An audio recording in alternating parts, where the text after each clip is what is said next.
नमस्कार। आज हम एक बहुत ही अहम विषय पर बात करने वाले हैं, लाइसोसोमल स्टोरेज डिजीज। हमारे पास एक तालिका है, एक स्रोत जिसमें इन बीमारियों के बारे में काफी जानकारी दी गई है। ये ऐसी बीमारियां हैं जिनमें शरीर की कोशिकाओं में मौजूद लाइसोसोम ठीक से काम नहीं कर पाते। हाँ, बिल्कुल। लाइसोसोम आप समझ लीजिए कोशिका का एक तरह का रिसाइकलिंग सेंटर है।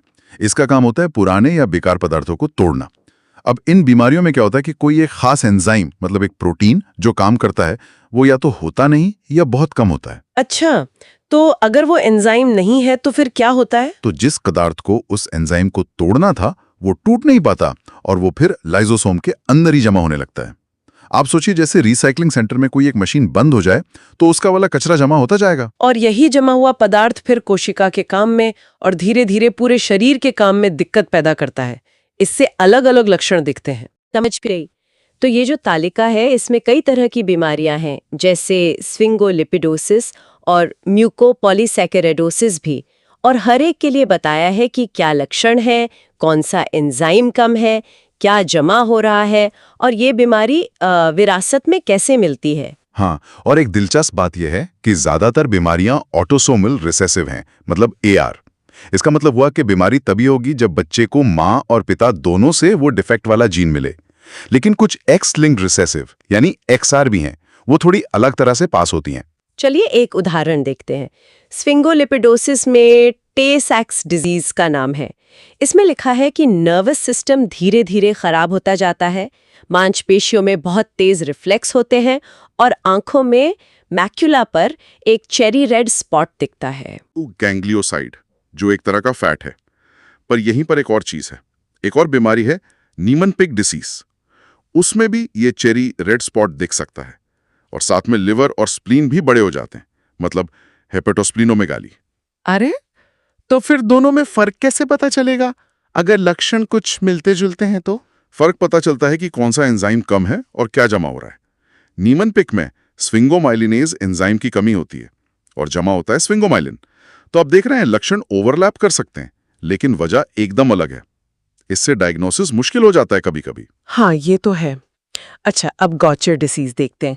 तालिका कहती है ये इन सब में सबसे आम है।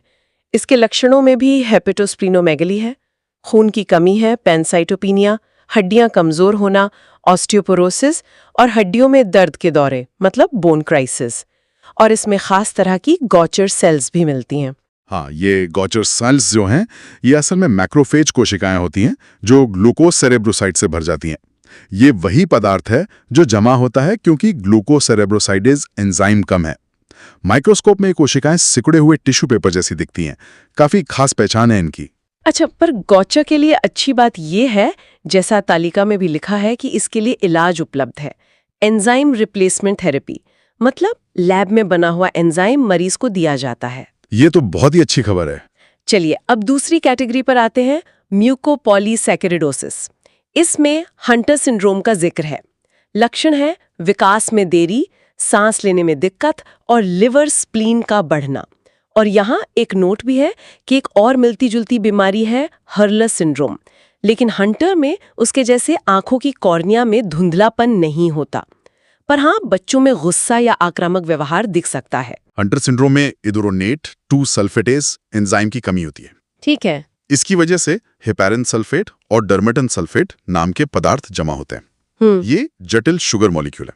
और एक और बात जो इसे अलग करती है, इसका inheritance pattern x linked recessive है, XR। अच्छा, यानी ये ज्यादातर लड़कों में होता है। हाँ, बिल्कुल।